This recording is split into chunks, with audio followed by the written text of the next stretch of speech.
Okay, welcome back to Morgan Talks Comics. This week we're looking at probably my favourite comic of all time, Hellboy, by certainly my favourite artist and writer of all time, Mike Mignola. Joining me again this week is Eliza Mariah Chamberlain. Hello. Hello. Yeah, so we are looking this week at one. I think this was the first solo issue after the original series, which is called Seed of Destruction, which came out in 1992, I want to say, which set the ball rolling. Mignola pretty much put the whole thing together himself, but he had another artist help him with the story because he just started writing his own material. An artist called John Byrne, who's well known for doing Superman and lots of superhero comics.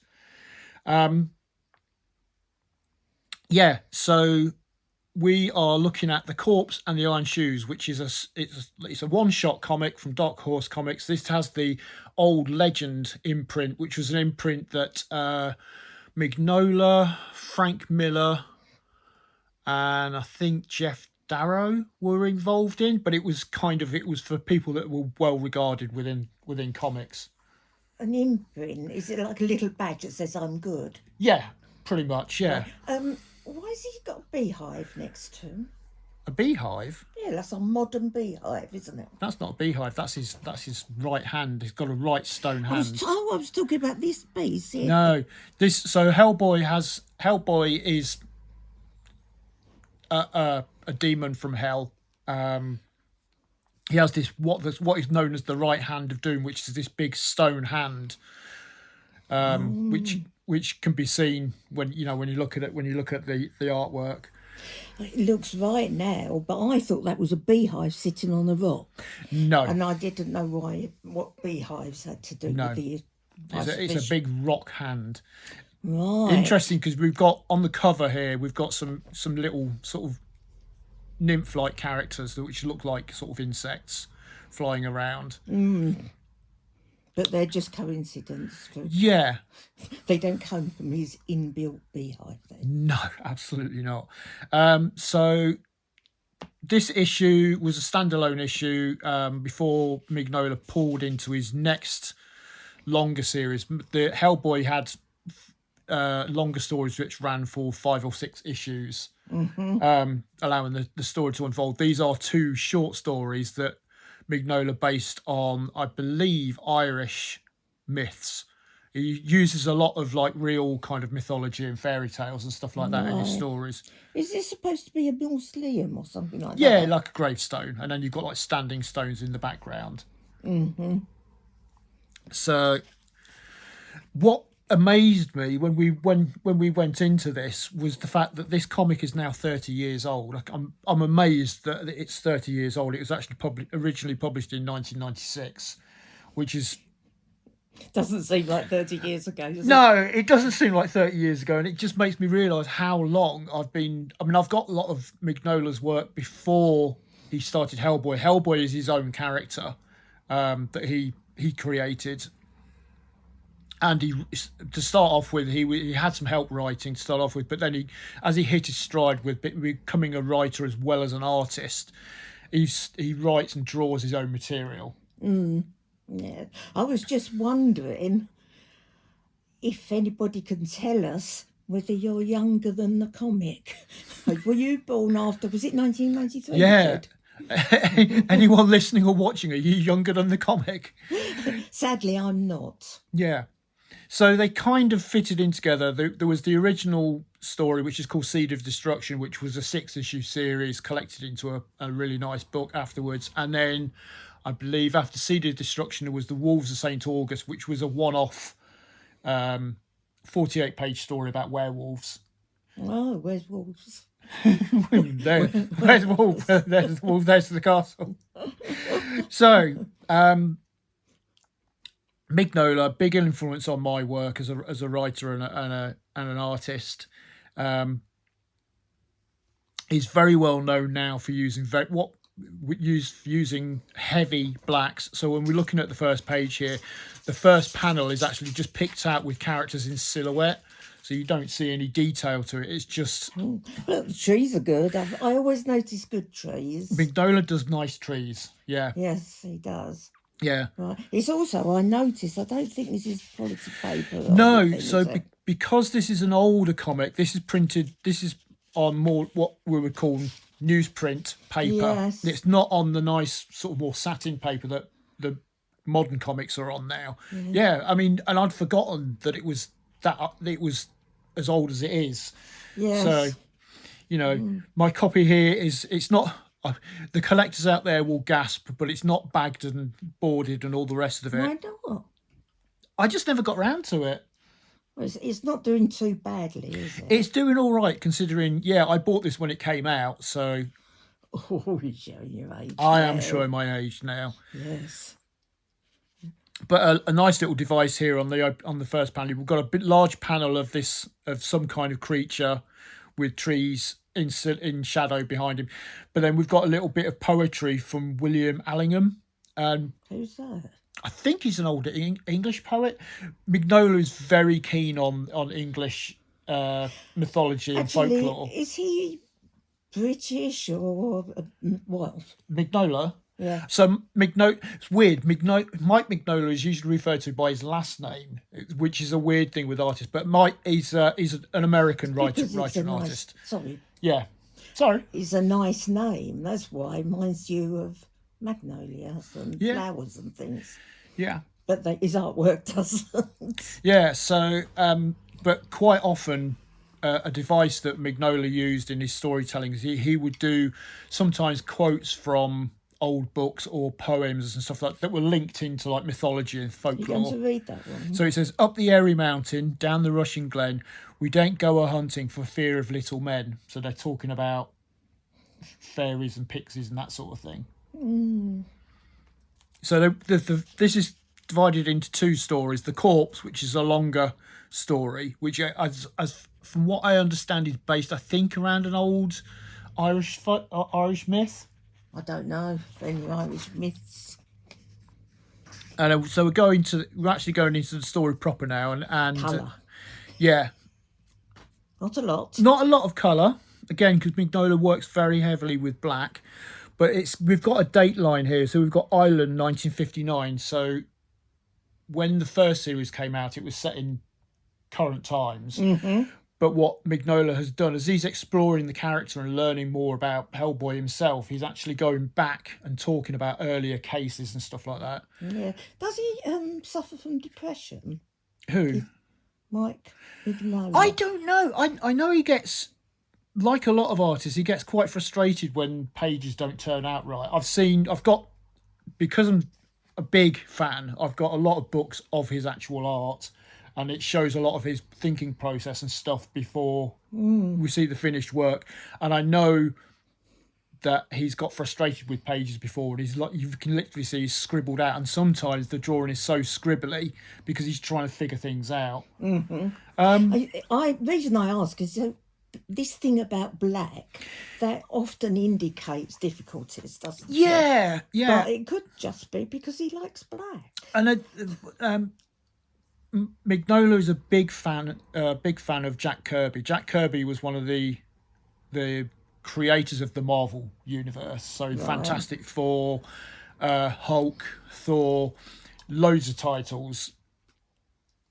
And Mignola recognises Kirby's work. Kirby used quite a lot of heavy blacks as well. So he uses this. He's sort of taken it to a further degree. Is this ink, do you think? Yeah, sorry. So Mignola Maybe typically draws with like a fine liner pen, and then uses a brush and ink for all the heavy blacks. So it's actually filled in. Like I say, I've got books that show his artwork as you would see it before it's like reproduced. Right, that'd be interesting. Yeah, I think we're going to end up doing quite a lot about Mignola because he is such a big influence on my work, and I've got a lot of his stuff. And that book you're talking about, perhaps we could look at that. Yeah. Because it sounds interesting. Yeah. So maybe in a further episode, I'm kind of calling this Mignola episode 1 because again, he's a he's the biggest influence on my work. It might not look like it with the way I draw now, but with my storytelling, it's very much he's the big influence for me Yes. as a Well, storyteller. Sorry, I keep talking over you. No, I'm no, it's sorry. okay. When you're going to go and do the other Magnolia things, Mm-hmm. we needn't do it like next week and the next week. We could do other things Oh in the no, meantime. absolutely, yeah. Because anybody who doesn't like Magnolia stuff will think I'm... Mignola. Pardon? You'll say Mignolia. Oh, You got your Mignola and your Magnolias mixed up. Mignola's. What's his name? Mike Mignola. Okay. I'm sorry, Mike, if I've got your name. No, but I am sorry. I don't like getting people's names Yeah. wrong. So interestingly, at the towards the beginning of Hellboy, Mignola was doing everything. He was writing and drawing. Now there's sort of an expanded universe and the characters. So to give a bit of background, Hellboy is a demon who comes up from hell, and he gets discovered by the American army in World War II. And he gets adopted by Trevor Broom, who's a research agent for the Bureau for Paranormal Research and Defense, BPRD. It's amazing how many sort of FBI things have got these paranormal Absolutely. things. Far more than we've got over here. Yeah. That is quite remarkable. Yeah, it is. So Hellboy becomes an agent for the BPRD. So he's a goodie. He's a goodie. Even though he looks, as He's a demon. he's a demon. He's a demon from hell. Yeah, I believe they say. So, going back into his origin story, his mother was a nun, and his father was a demon. Oh, He was a demon from hell. Half So a he's demon, half a nun. half a demon, half a nun. Yeah, Oh my word. Right, well, yeah. So he must have had his mother's influence here. yeah. Yeah. I can't stop looking at this poor baby with his head. So okay. So banging let's his head. let's get into the story now. So we have an opening scene of a little cottage, Ireland, 1959, and we've got a mother standing in front of a cot with a small baby in, and she's saying, "Please don't hurt her. Just bring her back to me." And then the husband's come in and he says, "Margaret, I found someone who can help us." And he's going, "Ma'am," and it's Hellboy comes into it. Oh, he's polite, is he? Oh yeah, he's got really, really good manners. Yeah. I like being called ma'am. Yeah.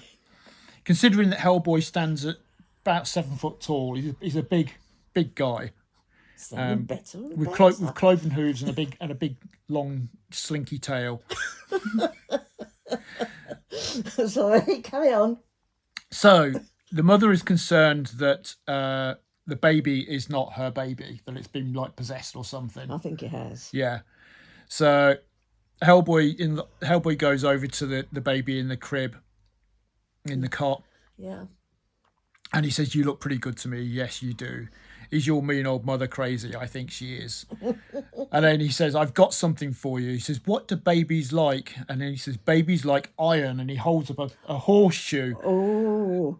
And the baby suddenly turns around and goes, "Yay, I'm found out." So in old fairy tales, sort of evil bad creatures didn't like iron. Iron is Fairies and fae. the fae. Yeah, fae. Yeah. But they weren't necessarily bad, fae. Oh no, they're not real. We mustn't talk about them as if they're real. Absolutely. But yeah, so iron is like That's a good way of it burns damaging them. It's like holding up a silver cross in front of a vampire. It's that sort of thing. They're not real either. They're not- I know. Krypton for Superman. And kryptonite for Superman. Yeah, absolutely. It's iron. Yeah, Iron is the kryptonite of the fairy world. Yeah, but none of those are real. We just have to keep that in mind.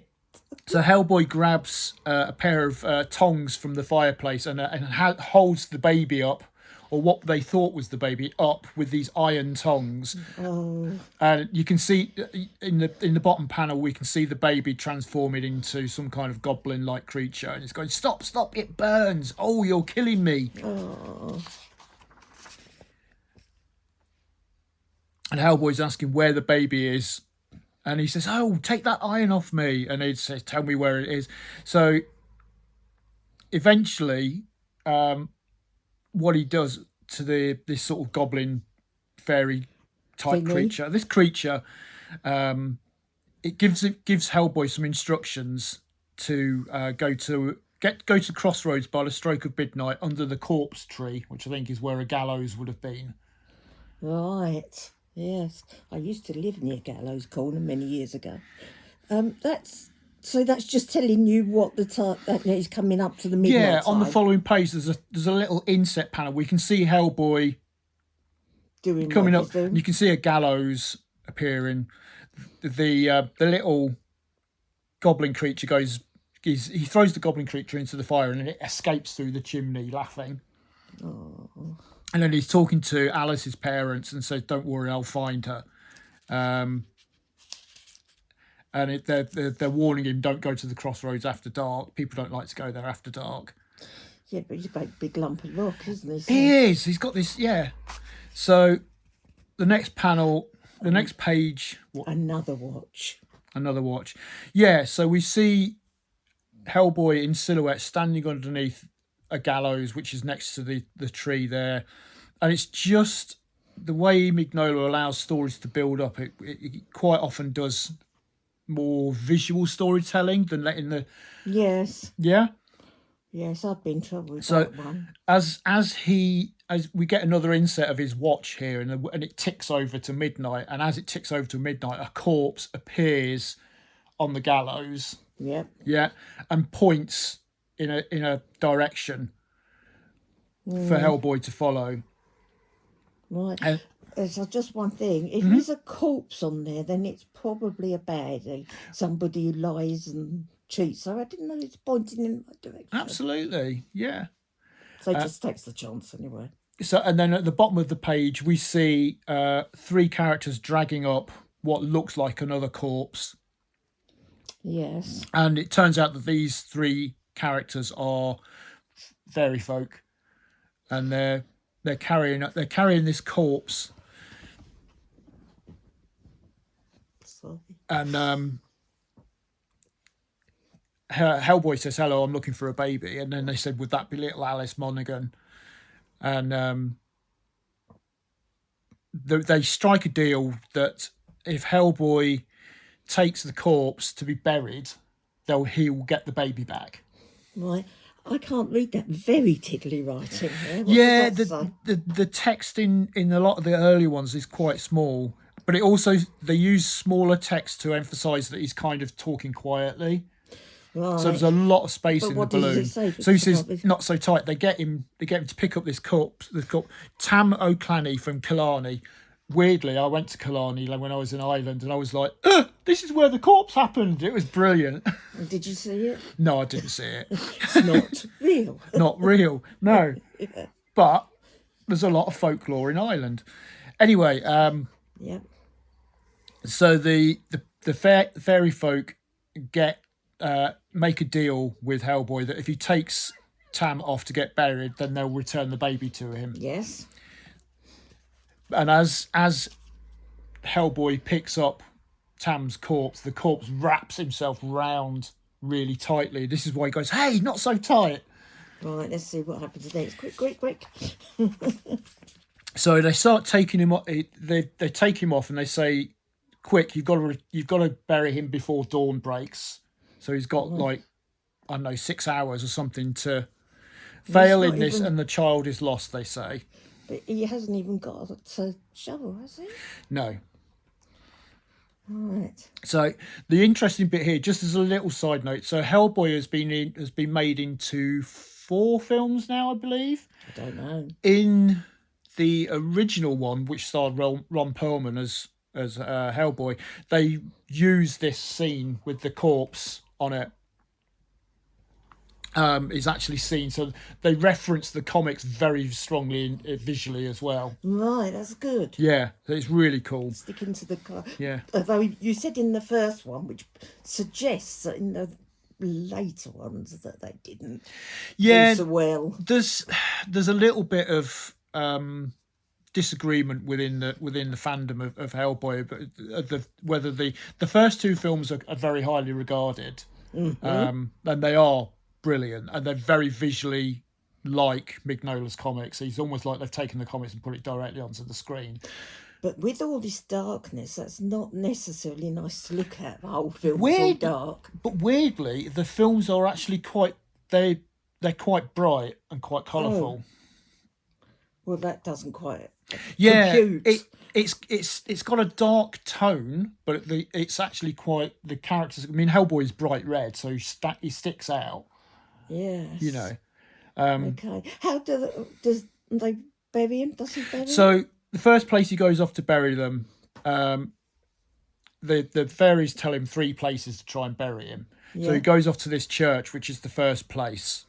Yes. And Hellboy gets up to this church, and he's like knocking on the front door, and he says, "Locked. I've never broken into a church." And then the corpse says, "Check for stone over the door."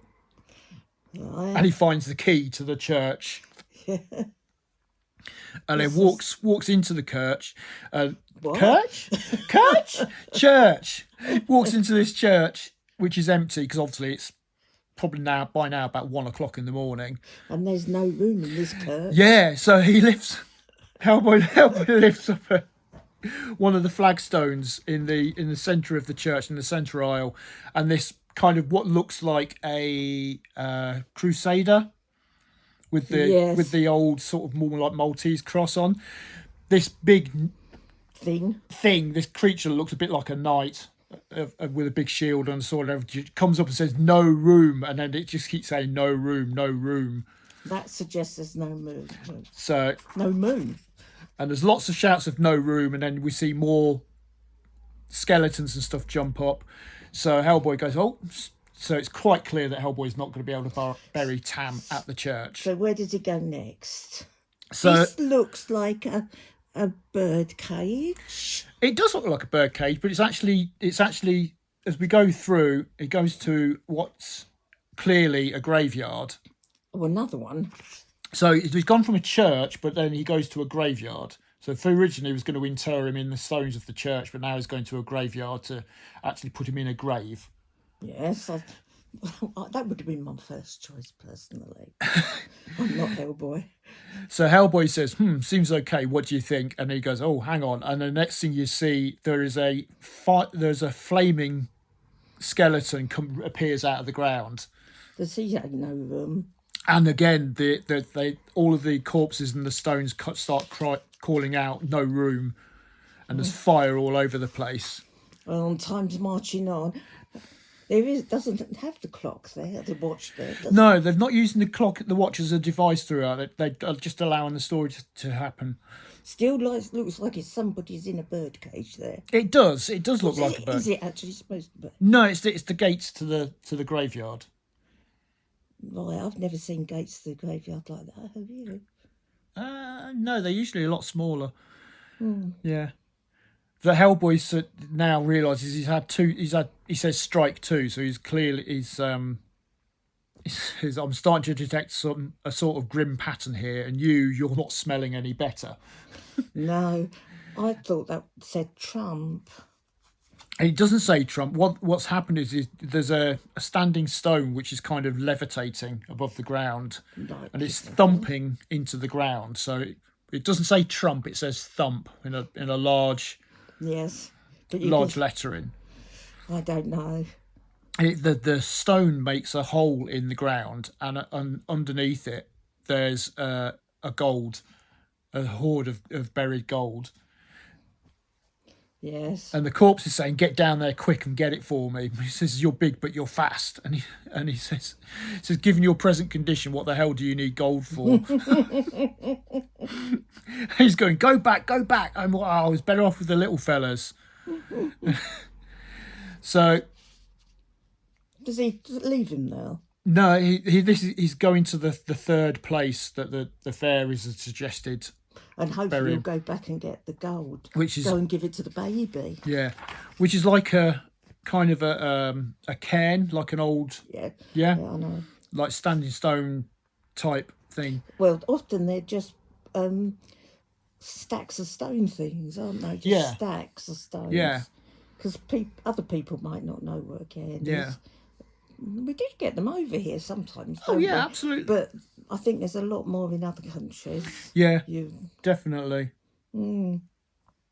So Hellboy saying, I get the impression we were looking for a Christian burial ground, not here, not this place. It's clearly like a pagan and a much older place than a church or a graveyard.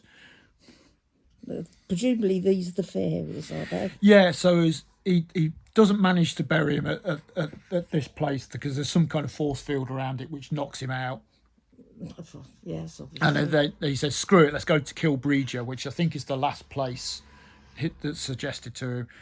And then we see the fairy king talking with some of his subjects. The fairy king? Yeah, so the larger character in the background here. All right. How does he come into the issue? Well, there's usually a king, like if you go to Shakespeare, if you look at like in Midsummer Night Dream, there's the king and the queen and the fairies, Oberon and Titania. Of course, they're real, aren't they? Yeah. Yep. Okay. There is a king, and he's just appeared. He's just appeared. But it's basically said that Hellboy has survived all of the other places and has enough time to do his work before the morning. So the king says, "Bring out the baby. We will honour him." But the last panel of that page is we see this little goblin character who was the baby at the beginning, the original baby. Yes. And he says, "The king is a fool. This Hellboy mocks me. He has burned me with iron, and I will have vengeance." Oh, how naughty! So this character Grugrak, he's called. He goes running off. Repeat the name, please. Grugrak. Grugrak. Grugrak. G-R. Gruagach. Grugrak. I think if I was Irish, I'd say it differently. Probably. Yeah. In that case, we need people to say. Anyway, he runs off, and you can see him run off with a large key, and he goes down he goes past a waterfall to a lake. Looks like a graveyard again. It does. Well, I think this is a big sort of mausoleum type thing under the water. Mm-hmm. But he goes down and he gives the key to Jenny Greenteeth, who's this sort of swamp creature, I guess, who unlocks this big tomb that's under the water. Yes. And then we just see her unlocking the thing, and then we cut back to Hellboy with Tam on his back. Mm-hmm. And they come to Kilbregia, which I think is it. The last place says, this is it, this or nothing. So it's this no matter what. Mm-hmm. No fooling around. And he starts crossing a bridge to get to the chapel or whatever it is that's there. And as he crosses the bridge, a giant pig creature comes out. Pig? Yeah, he's like a pig. He's got like a snout and that was Breeze the dog making a big noise, and she's looking at us to say what? Right, back on track. Was that what Breeze said? Yeah. So little Grugrak is in the background going, "Ha, where's your iron now, Hellboy?" And he's like sort of really shouting the odds, saying, I've got you now, Grom, war monster, and all this is going to get you. And then the pig creature grabs Grugrak in her hand and actually squashes him. Oh, where's that happening? He grabs him in his hand and then it just goes crunch and he gets squashed. Oh. And Hellboy says, so much for that little guy. Mm. So then there's basically the Grom, the big pig creature, beats Hellboy and he sends him flying with a big so big punch. He isn't a goodie. He's No. On the other side. And then Hellboy says, hey, I just thought of something. Where is it? I saw it the other day. And he says he finds a charm against demonic animals. It's sort of on loan from the Vatican Library. In other words, stolen it. So he wraps... Yeah. So he wraps up this charm in his hand, and this right hand, which is this big stone hand he has, and he hits Grom the pig creature, and obviously because it's got a charm in it, it beats him. And then we see Grom actually starts turning into a little monster, and then you see him all running off because he's been beaten. Right, knocked 7 bells out of him, Yeah. isn't it? But while this has happened, Tam has fallen off his back. And he says, come on, you. Almost there. We've got to go. And Tam says, I've lost my arm. And he says, I've lost my arm. And he says, I'm really sorry, but do you really need it? I mean, you're already dead and we've got to go. And he says, do I need it? It's my arm. So Hellboy jumps into the water and he sees Jenny Greenteeth, who's actually starting to eat Tam's arm. Well, that's disgusting. Yep. Hellboy swipes and grabs the arm back. And he says, sun's coming up, no time. And he says, that's handy. And there's already been a grave dug. So there's a grave in the ground with a big pile of earth and a shovel in it. Well, who dug that? Probably the fairies. Yes. So he says, end of the road, pal. Can't say I'm going to miss you too much. And he throws Tam into the hole. And Tam goes, thank you, Granny. Why Granny? Because he said, earlier in the story, he says, you smell like my grandmother. Oh, I thought it was Hellboy saying he smelled, but it was the other way round. It's the other way round, yeah. I got confused. So Hellboy fills in the grave and then puts the shovel into the ground and says, done. And then the fairy folk come back up and he says, well done and done. And he says, guess you owe me a baby. And there it is, the baby. But they're talking about the history of... They're talking about... Sorry?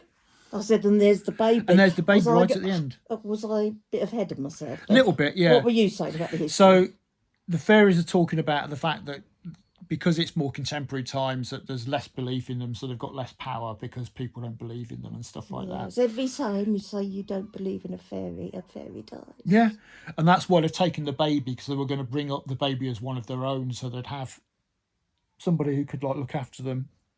Right. So that Hellboy's discussing this with the fairy, and then he taps the baby on the top of its head with the horseshoe, and he goes, "You're okay," because obviously it's not on. Brain it. It's not on. It just goes tap tap tap. It's nothing. And then we've got a nice big panel of Hellboy in the background, the baby, and we see all the little fairy folk flying off. I'll move that.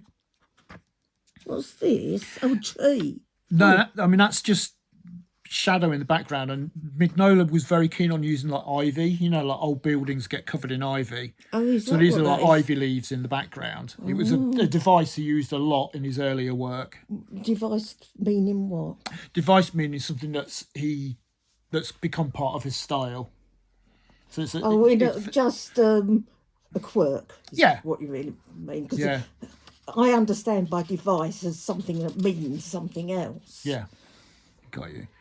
And then the very last panel we have here is a Hellboy carrying the baby off, and he says, I think somebody's going to be happy to see you. Right.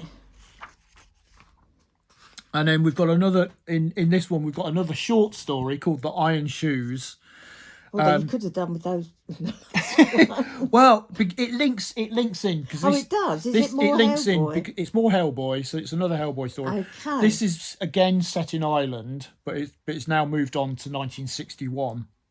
But what we've got at the beginning here is we've got a picture of a folklorist who I think is probably a real person. What's a folklorist? Somebody as an expert on folklores. Folklore, yeah. Folklores. Folklore, yeah. So these Mignola, certainly earlier when he started working on Hellboy, he wanted to tap into it, sort of the reality of the stories behind what he was telling. Mm-hmm.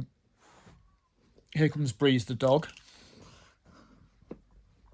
Coming for a cuddle. So we've got an opening scene where we have this character, Edwin D. Wolfe, telling about iron repelling fairies and stuff like that, and he's talking about different spirits. Thank you, Breeze, class. Yeah. And then he says, and most horrible of them all, the thing known only as the Iron Shoes, because some of them, so he's saying some of the fairies are actually like iron. They're not, Right. Well, you get these Sealy and this unsealy business, don't you? Yeah, absolutely. So we come to an opening panel, and there's like a large tower, and you can see Hellboy standing at the bottom of it. Mm-hmm. Go on to the following page, and he steps into the entrance to this tower, and he says, "Hello in there, anyone home?" Yes. He finds a skull, Let's see. so he finds a skull there. Oh, yes. What's this tail here? That's Hellboy's tail. So he's got a large tail as well. Sort of like a monkey tail. Yeah. Isn't it? He does get called a monkey in one of the stories. Does he? Yeah. And what's this blue thing? So he's carrying a gun. He's got a large gun in a holster on his belt. Oh, and that's the what's the pokey bit of the gun? Barrel? That's the word I wanted. That's the barrel of the gun, isn't it? And then he's doing his cooking. So then a load of spears come down and pin him to the ground. One of them goes through his leg, so he pulls it out of his leg, and then you can hear this sort of eerie laughing, and it goes, "Come closer," and Hellboy starts going up the staircase, and he says, "Live," and then he hears, "Live or die, win or lose, best beware my iron shoes." And you see this big creature with these iron shoes. Going back to the wok. Yeah. Why has it got wok written there? It's a sound effect. So it's a sound effect of a large rock hitting the rock steps. Oh, not an iron pan. No, not an iron pan. That's what that means to me. But the iron shoes comes jumping down to jump onto Hellboy and actually manages to and misses him and jumps out of a window. Oh dear. And then Hellboy grabs some rope and grabs the iron shoes on and gets pulled out. But he manages to tie up the creature with the iron shoes. Mm-hmm. And he drags him off to a church where he comes to a priest. And I expect churches aren't his thing. No, he says, yes, it's a special delivery, Father Mike. He's an ugly one.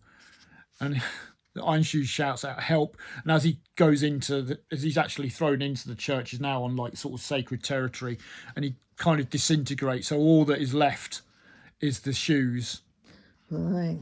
And the father says, "Sorry." Hellboy says, "Sorry about the mess." And Father Mike says, "That's all right. Will you be wanting these big shoes?" And he says, "No, thanks, Father. I'm travelling light this year. Why don't you hang on to them for me?" And he goes, "Lovely." For another time. And then that's the end of that. It's just a short little story.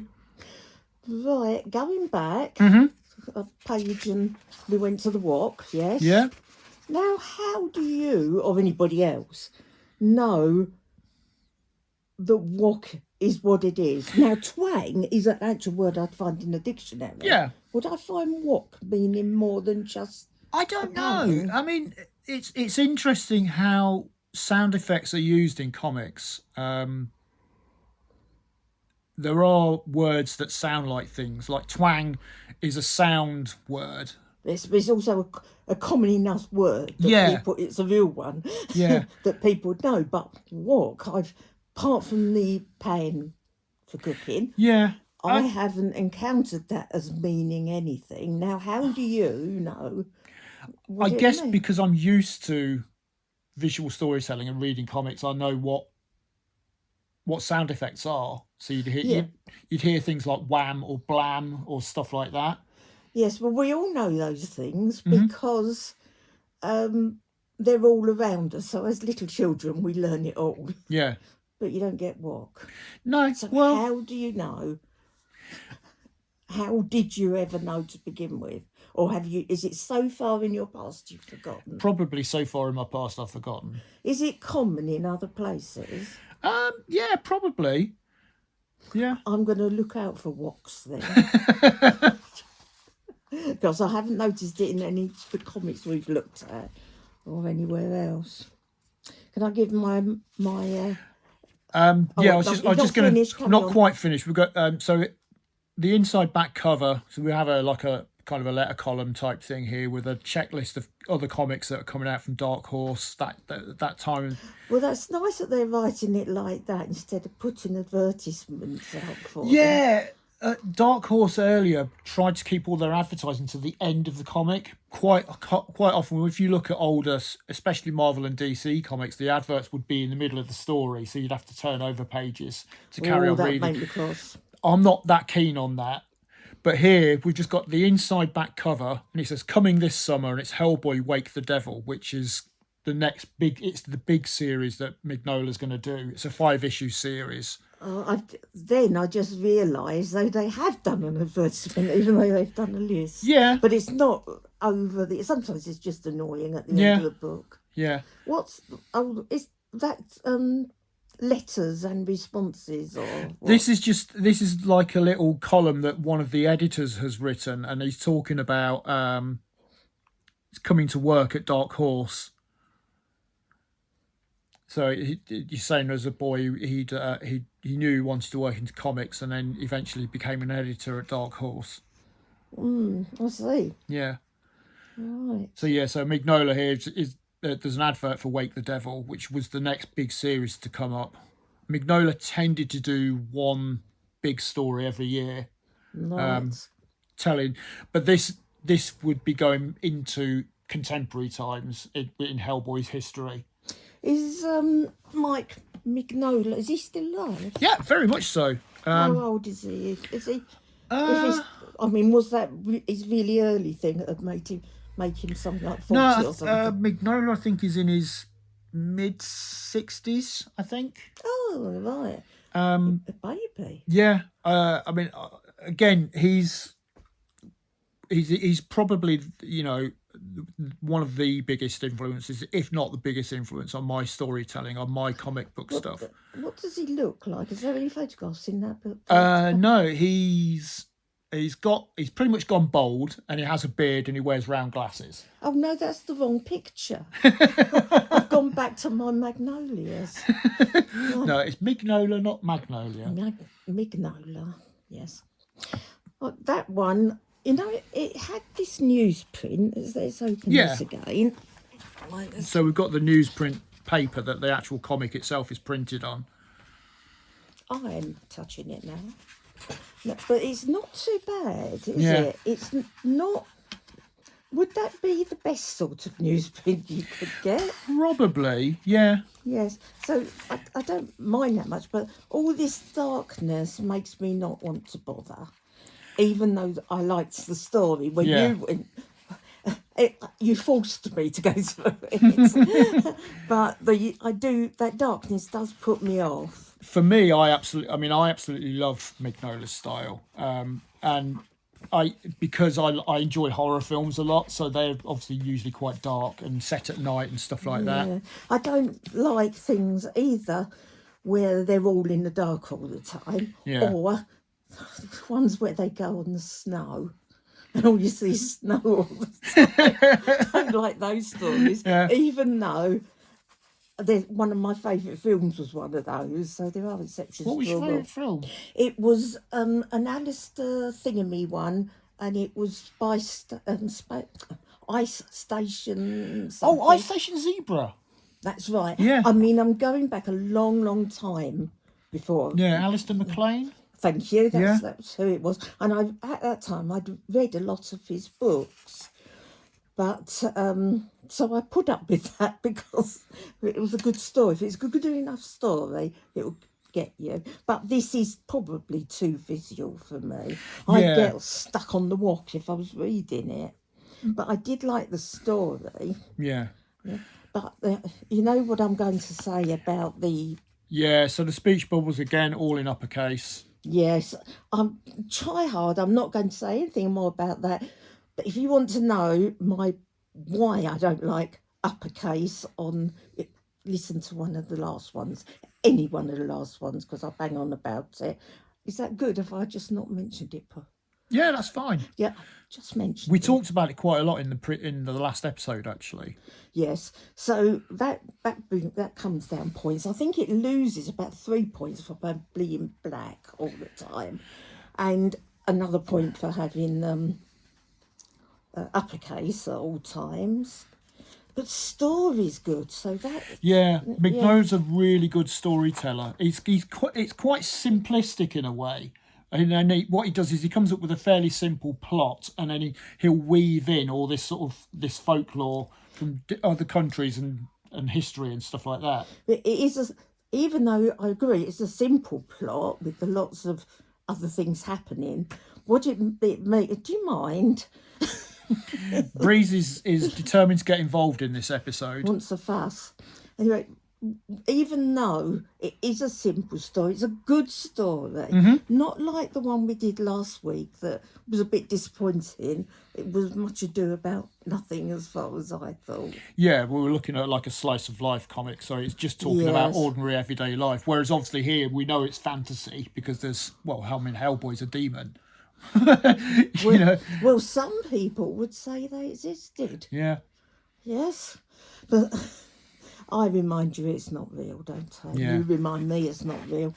No, so that does, I think. Oh dear, I'm trying to think. I think it might get 7. We won't let the paper let it down if as it was at that time. Yeah, not pretending to be something it's not, like one of the others. Absolutely. I mean, interesting. When Dark Horse started, I think Dark Horse has been in existence for about 40 years now. When they started, they were just printing in black and white. They weren't doing any colour comics at all. Which was why they were called Dark Horse, presumably. Yeah. And then I think Mignola's oh blimey, Seed of Destruction, the first story, I think was one of the early Dark Horse comics that was actually in full colour. Yes. Yeah. Yeah. Oh, that's good.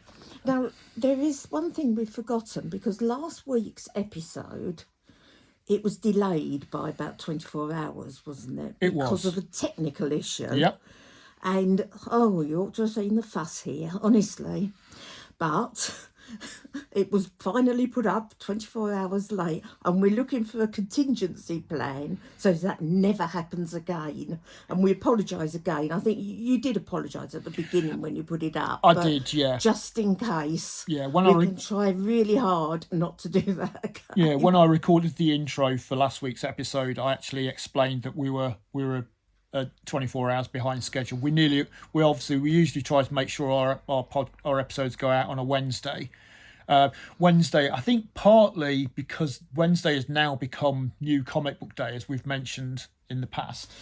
So it's the day of the week when all the new comics come out. So nobody's got time to listen to this. They're reading their comics. They'll be reading their comics. Yes, but that's really, if we've got a time, we should consistently do it at that day. Yeah. So that's what went wrong. And, well, let's hope we didn't lose anybody because of that. Yeah. But we'll never know. We'll never know.